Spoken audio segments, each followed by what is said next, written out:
Hola, ¿qué tal? Muy buen día. Me presento con todos ustedes. Soy Jorge Armando Solís Robles, alumno de la Universidad Virtual del Estado de Guanajuato. El día de hoy vamos a tocar en la materia de la licenciatura en Derecho que respecta a sociedades y contratos mercantiles, el reto número 5 para la aplicación práctica de la norma a los contratos mercantiles internacionales. Para lo cual, pues bueno, vamos a analizar un caso, el cual fue la celebración de un contrato entre el Hospital Caminemos Juntos, ubicado en España, con el laboratorio Collins and Phillips, ubicado en Nueva Zelanda. El objetivo del contrato fue la adquisición de una caja de material quirúrgico, 10 camas de hospital, 5 máquinas de oxígeno y una caja de apósitos y banditas adhesivas que el laboratorio entregaría al hospital.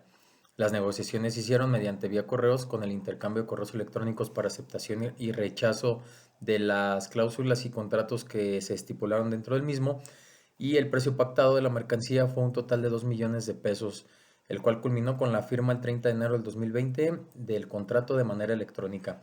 Establecieron 3 meses como tiempo máximo de entrega para el mes de junio del 2020, que llegó la mercancía. El personal del hospital la revisó y realizó las siguientes anotaciones que les voy a mencionar. La primera fue una caja de material de uso quirúrgico, una caja de batelenguas y aplicadores, 4 máquinas de oxígeno y embalaje de 3 de las 10 camas de hospital o para uso hospitalario estaban o se encontraban de forma defectuosa. Con base a este análisis vamos a dar respuesta a algunas preguntas y la normativa con el fundamento legal y jurídico de manera internacional. En la primera vamos a revisar qué tipo de contrato mercantil celebraron las partes, y este fue un contrato de compra-venta internacional de mercaderías, eh, el cual en el derecho mexicano este tipo de contrato está regulado principalmente por el Código de Comercio, pero a nivel internacional, que es lo que estamos viendo ya que se pactó y se celebró entre dos países diferentes, está regulada por la Convención de las Naciones Unidas sobre los contratos de compraventa internacional de mercaderías en el artículo 75 del Código de Comercio.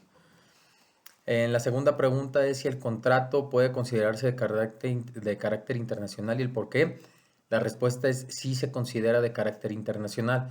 De acuerdo al Código de Comercio mexicano, en el artículo 105 se considera un contrato internacional cualquier transacción entre partes que estén domiciliadas en diferentes países, como es en este caso el hospital que se encontraba en España y el laboratorio en Nueva Zelanda. Esto dependerá también, y cabe señalar que dependerá de cada una de las legislaciones de los países donde se celebren este tipo de contratos. Ahora tomamos como referencia el Código de Comercio mexicano, pues bueno, pues es lo que parte de lo que estamos estudiando también, y que los lineamientos no están fuera de la jurisprudencia internacional. Para complementarlo, vemos la Convención de las Naciones Unidas sobre los contratos de compraventa internacional de mercaderías en su artículo primero y el artículo 105 del comercio, que establecen las disposiciones que se aplican en los códigos para la resolución de las disputas sobre la validez y cumplimiento de los contratos. En la tercera pregunta es qué tipo de contrato internacional celebrado por medios electrónicos se identificaron. Y bueno, fue un contrato de compraventa internacional de mercaderías mediante negociaciones electrónicas. En México, la Ley de Comercio Electrónico regula la validez y los efectos de los contratos celebrados a través de medios electrónicos en su artículo 1803 del Código Civil Federal y el artículo sexto de la Ley de Firma Electrónica Avanzada. Para la Ley de Comercio Electrónico se establecen las reglas para la contratación por estos medios, y en este caso el uso de correos electrónicos como medio para firmar y acordar el contrato, que se complementó de forma válida en el marco legal de acuerdo Scotti publicado en el 2016. La cuarta pregunta es qué obligaciones corresponden a cada una de las partes por la suscripción del contrato. Y bueno, de acuerdo al Código Internacional, aquí marcamos que las obligaciones del laboratorio era entregar los bienes en las cantidades y calidades acordadas de acuerdo al artículo 72 del comercio, en el que nos marca que el vendedor tiene la obligación de entregar mercancía conforme al contrato establecido y cumplir con el plazo de entrega, que en este caso lo pactaron a 3 meses. Y la obligación del hospital era pagar el precio pactado, 2 millones de pesos, de acuerdo al artículo 87 del Código de Comercio. En cuanto a la Ley General de Protección del Consumidor del 2018, esta protege a los consumidores en México, y si el caso fuese en México, nuevamente hablando de forma hipotética, ya que sabemos que son en países externos, el hospital podría invocar sus derechos si la mercancía entregada presenta defectos que afecten su uso para fines médicos. En la quinta pregunta definimos las partes, que si las partes señalaron o no alguna legislación, y si no lo hicieron, cuál se debe de aplicar. Aquí la respuesta es que no señalaron ninguna y se debe de aplicar el Convenio Internacional para la Compraventa del Código de las Naciones Unidas. Sin embargo, en el contexto mexicano, el Código de Comercio y la Ley de Comercio Electrónico deben aplicarse para regular aspectos de la transacción, que involucra al comercio electrónico. En la sexta pregunta es, considerando que la recepción de la mercancía no fue acorde a lo que se celebró en el contrato, ¿qué opciones crees que tenga el hospital frente al contrato?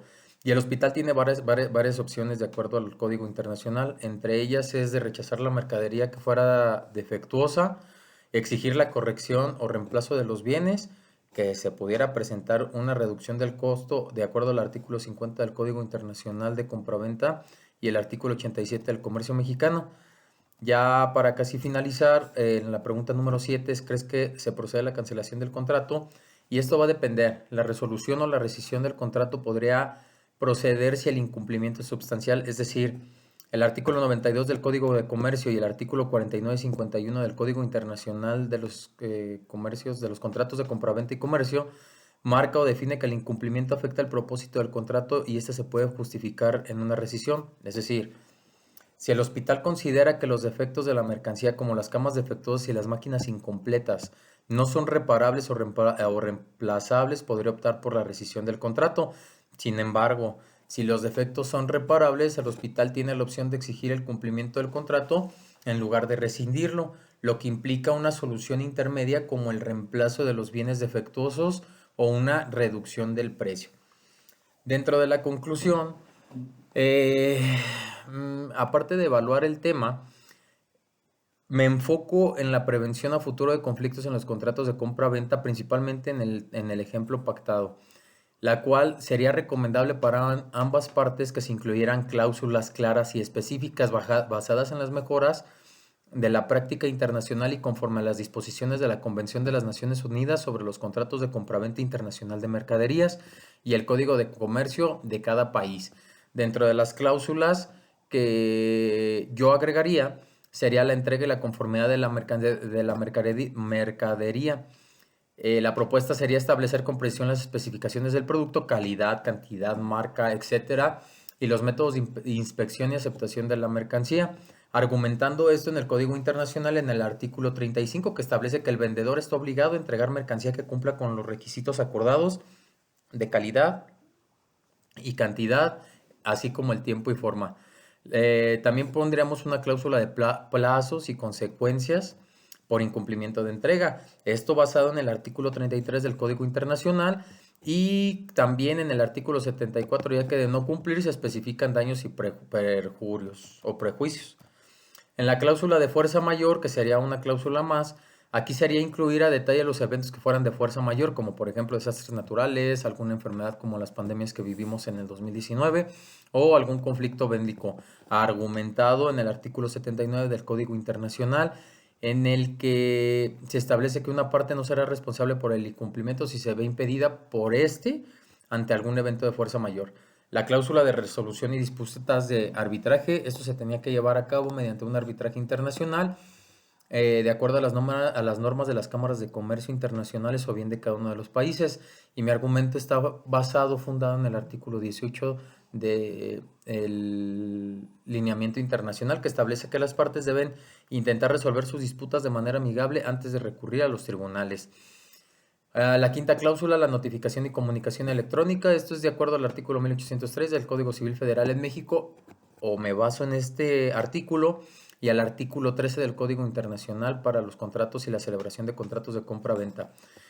Por último, ingresaría las cláusulas de garantía y responsabilidades. Esto se consagra en el artículo 35 del Código Internacional sobre los productos que deben ser conformes con el contrato en términos de calidad, funcionalidad y cantidad. Ante cualquier defecto o disconformidad, el comprador tiene derecho a exigir una compensación, reemplazo o bien una reparación de la misma para evitar este tipo de controversias.